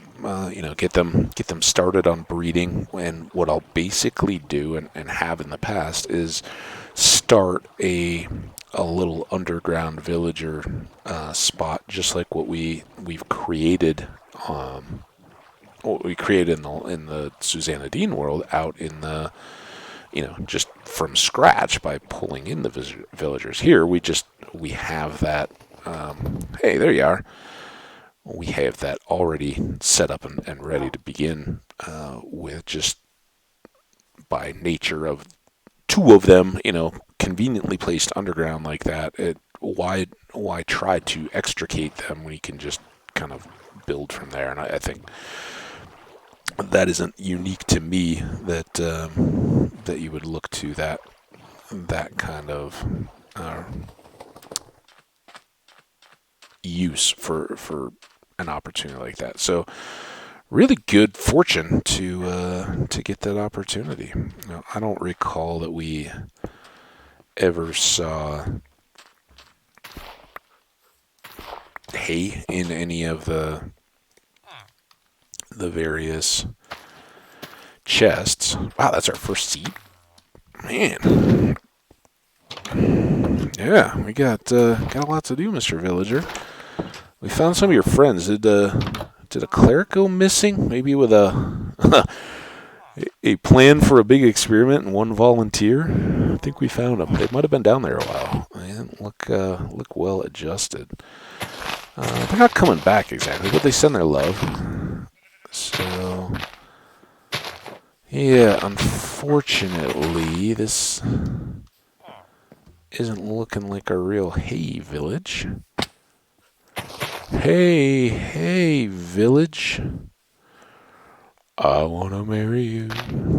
Sorry, DMCA.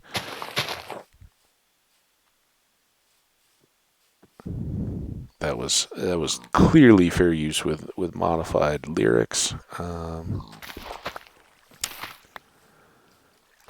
It's a song about a village, not a girl named Paula. Careful. It looks dangerous.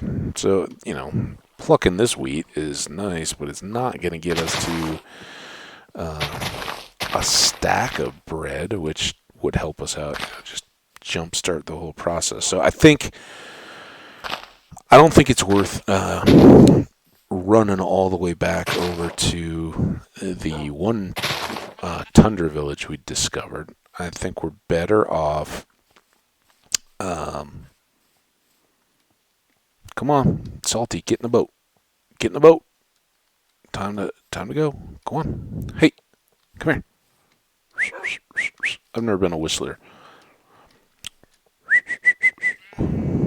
Not my deal. Like that, the ear-splitting loud whistles and all that kind of stuff. Never been able to do it. Any kind of musical whistling. I don't know why.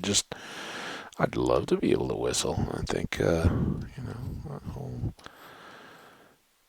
whistling while you work or any of that kind of stuff just would be cool. But we all have our strengths and weaknesses. Mine just happens to be one of the many just happens to be not a whistler. So we've got our coordinates there. I don't see a whole lot of reason to go back down if we can't feed them yet.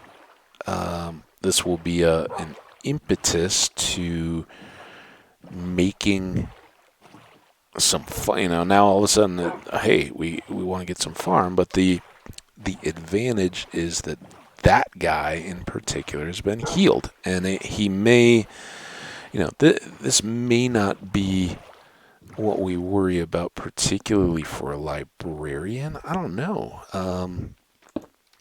I just think where he's got that cheapness, if we could roll him for the efficiency in particular, which usually is quite expensive, that would be pretty great. So I don't know. We'll see. Also it is far away. We we still have to find our way home. We're out on an adventure, but seeing that it wouldn't be the worst place to go. You guys have kind of seen already, it's for re-rolling all the librarians. It's you kind of want them close to your home because you're moving so much volume of food and all that kind of stuff to get the emeralds. So on the one hand, we could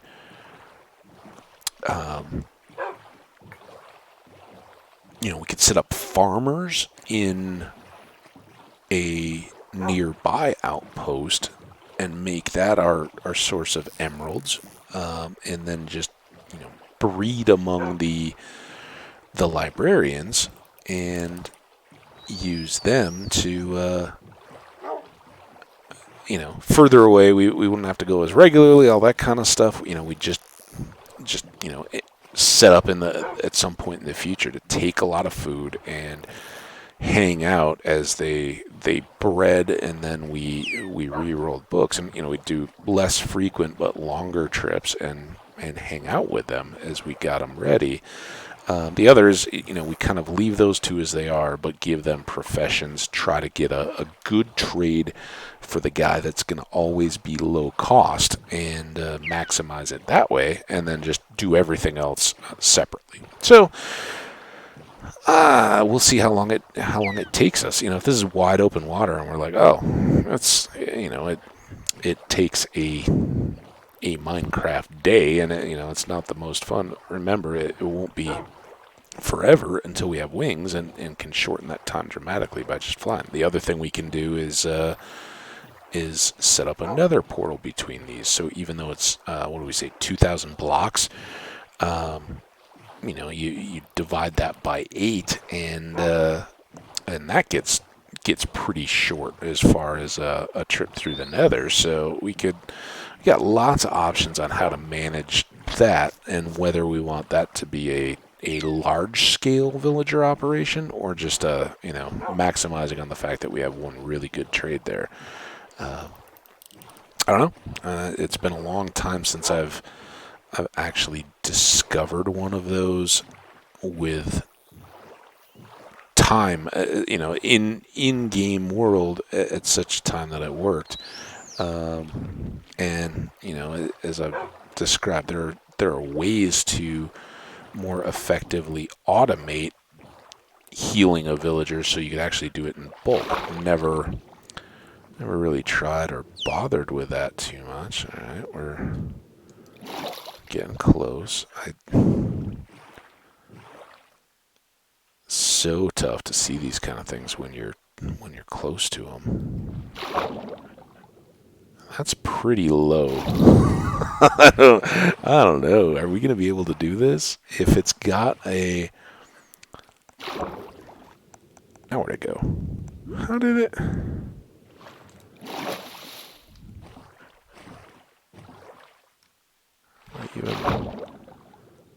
I just moved further and further away.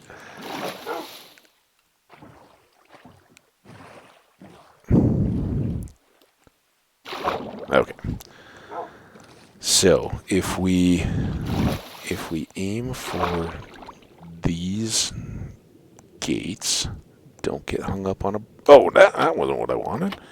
Go down, get air. Cool. All right, that's a good start. Now the zombie is terrifying. He doesn't even sound like a drowned zombie. He sounds like a zombie. I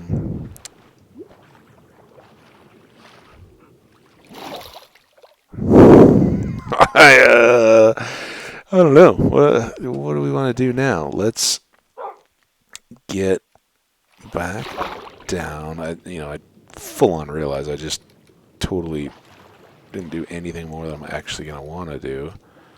Just get here. Get air. And break that. Make the air come to be accessible from that doorway. think with some careful trimming, we can do that, that, and that, and then let's go back down. Nope, down. Nope, down. Get in the doorway. Whew! Alright. And last but not least, let's get these guys. Why? So clearly there's a big old cave somewhere. Oh, come on. Go through. Why are we... Stay in the door. Yeah. Alright. Oh man, no, we gotta try for the carrots at least. We may already have carrots, but... Ow! Why are you getting all twitchy?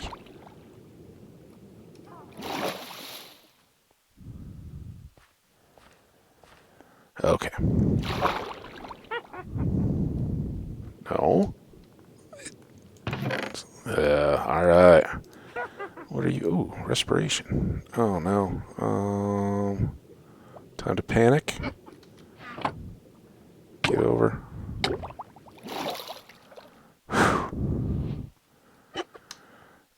What can I dump to get the respiration 1 helmet at least? Sorry, I'm trying to think about this right now. I think it's the seeds. Or actually, it's this axe. So, axe out, helmet on. Helmet swap. And that, we'll do it right. It doesn't matter, and 1 is not super, but look at how much slower the bubbles are going, even just with that. Sorry to leave you out on a boat in the dark like that. Let's just make sure, so now we're going backwards as far as home. When it's dark like this, and you come up out of the water, and the boats themselves are tough, it can get real easy to get turned around. I make no apologies for that. And what we should do is before we get to land, I just, if that's a trident guy, we could still lose this world right here. So we don't want to. We don't completely want to risk that. So what I was saying is, now that we're back up, let's swap here. Get our bed out. You can hear him. There's the bed. How are you in my boat with my dog? Dog, feel free to defend yourself. I don't want to hit the dog. Was he there the whole time? Weird. Okay. Oh, enough of that. So, lots of adventure and fun here. We're probably so far over, I don't even want to look at the clock. We're just going to try to get home. And consider this a massive win if we do. Man, we just got a long way to go. This is the real... Okay, so we actually had come further back over this way, I guess. Because that X number wants to be about negative 175. And I think, 1,300 or something? Again, I don't see it. I just have a single window here, so that's why I am prone to running a notepad over the top of the visible screen, that kind of stuff. Try to avoid those things, but they do happen. So now we're more or less heading south. We are, as you guys can see, but I think this is more or less straight line towards our home, but as we saw, if we just go... Ooh, there's a drowned. If we just go one way or another, we're going to bump into that island that we had first encountered when we'd swung out to the west from our home. So we'll see what encounters we have along the way. You know, I don't think at this point we even have enough room left to... Am I going the wrong way? What?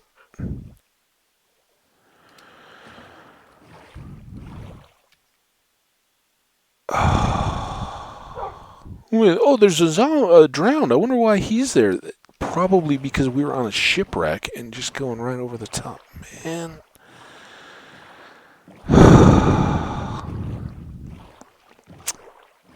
No.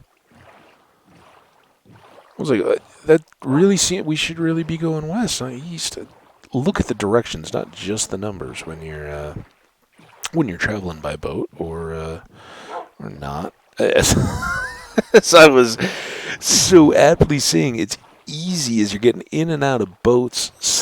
Beds do it too, because they'll turn you. You know, the direction you get into bed doesn't necessarily mean how you'll get out of bed. It'll kind of spin you around a little bit. So try not to boat in the wrong direction. You know, the sun is a good way to tell that if you bother to look as it's rising. Of course, when it's up straight in the sky, you don't know exactly and limited, but yeah, we should be encountering a big landmass that had prevented us from coming just straight through here from our home.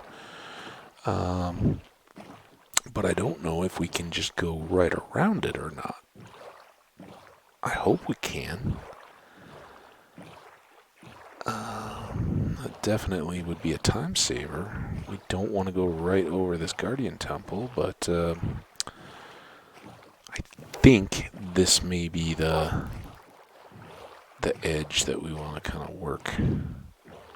Just we got a map too. We're gonna have to go back for that map because we don't have enough room anyway to make good use of it. But that'll be a future episode. We're already, I'm sure we're long as we're going here. And it's I can see it's bright outside. You know, to kind of keep the blinds pulled to keep the glare down on the screen. But it's looking like a beautiful day. So I'm thrilled. I'm glad I decided to get one recorded. I really wondered if I would actually do that or not.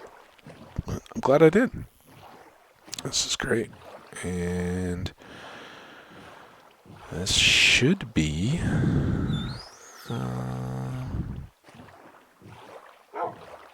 maybe our ways back into our little island home. I think we gotta go around to here. I'm trying to resist the urge to look at the numbers just to see. I mean, uh-oh. I see that, and then no, there shouldn't be icebergs if this was our home. So we're way maybe too far to the west. Only 100 blocks or so. Which icebergs are these? These gotta be the icebergs over here, right? Yeah. Okay.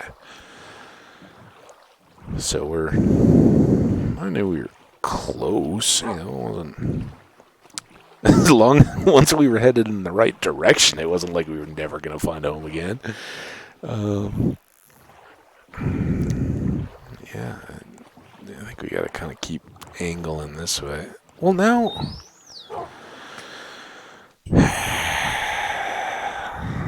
I'm looking, guys.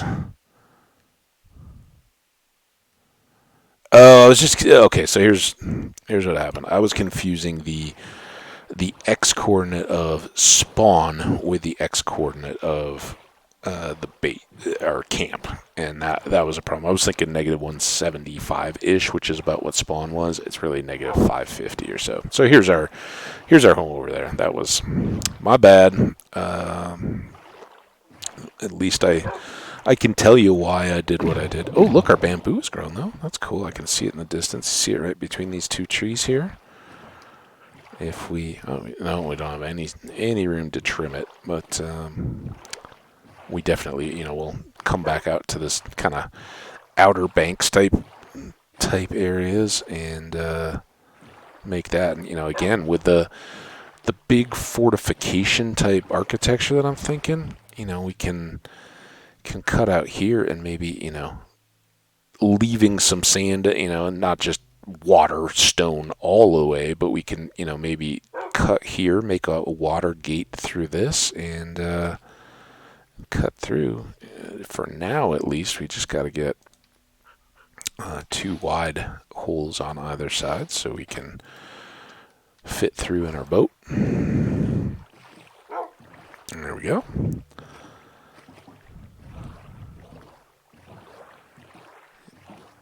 Oh, it's good to be home. That was fun. A few little oopses aside, but that was I think a more pleasing adventure than the ones yesterday. We'll still have to go back with a map and look at getting more of that treasure done, but we got a lot of good stuff. We certainly, discovery of the villagers in the igloos, awesome. Even in established worlds and all that, that's a relatively rare find that is cool to have. I don't know, we may well have been on the brink of doing that back when we found the first igloo. I just broke the wrong carpet. It's been a while, you can tell. So, no real problem or issues there. So we got potatoes, carrots, and beets all now ready to grow in our world. In fact, we're fully set. We can do the full complement of crops, but I do think, unlike the previous worlds, we're going to kind of self-govern that the speed at which we do that to try to extend, just kind of have a little bit different play style that is kind of hitting me for the moment, at least. It's all subject to change. But here's what I was talking about with the carpet, and if we're doing that, I'm not going to make this into a cool big house or anything like that. It's really just a mine. It can just be rock, guys. Don't worry. This isn't going to be the deal. As I'm talking about, think rather than farms, we're just going to, kind of start digging underground and working on our home here. So for right here, at least, let's put in some floor, because just the coloring of it is really to make this show up a little bit. Then we'll go get 2 more chests built up so you can see how these lie. Oh, and we're so over time too, I'm sure. I never did bother to look, but we were just going to come back and wrap up this episode. We need to do that. I want to respect you guys and keep this flowing. So here we've got a chest, and first glance at if we had guests over that were acquaintances that we didn't really know, let's put this in our upper chest so we can see the difference. So here's a chest, right? And it's got you can barely see it, but we've got this other chest down below, and that can kind of be it's kind of like the fake rock key holder things that everybody used to use, and everybody knew. The people that know what those are most are the people that frequent breaking into houses, I'm sure. So not necessarily the best idea, but let's take some of these kind of things that are kind of one-off treasures. We'll pull them down, and we can put them in our treasure chest. I think that's,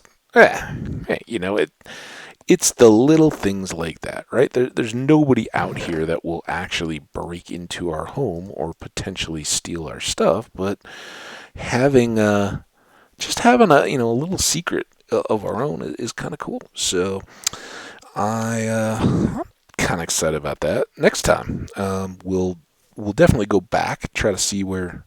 Oh, did I get the wrong one? Uh, Here's the problem with the cool hidden away secret chest. Uh, uh. Okay, that's the one we want to hold on to. So we'll put the two completed ones away. We're going to keep this in our hand for the next time, so that we'll know. Hey, we got a lot of stuff to do, but top on the list is go back south and find those two islands and get some treasure out of the ground. Then we'll come back and see if we can't begin to at least lay the foundations for what our home could be, and then in tandem work home, which will require some, or the wall, which will require some sand, the fields, which will require a lot of dirt work, and the digging downwards. And we'll just try to, as we have in a lot of these, keep those kind of balanced out. But good adventure-y type stuff today. Let's just sleep now, so we don't have to realize as we walk to the door and stairs whenever we next come back here to do it. So we'll save it out.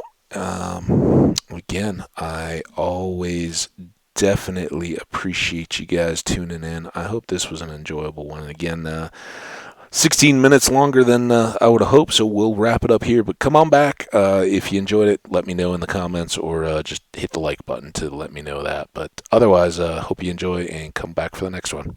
Take care. Bye now.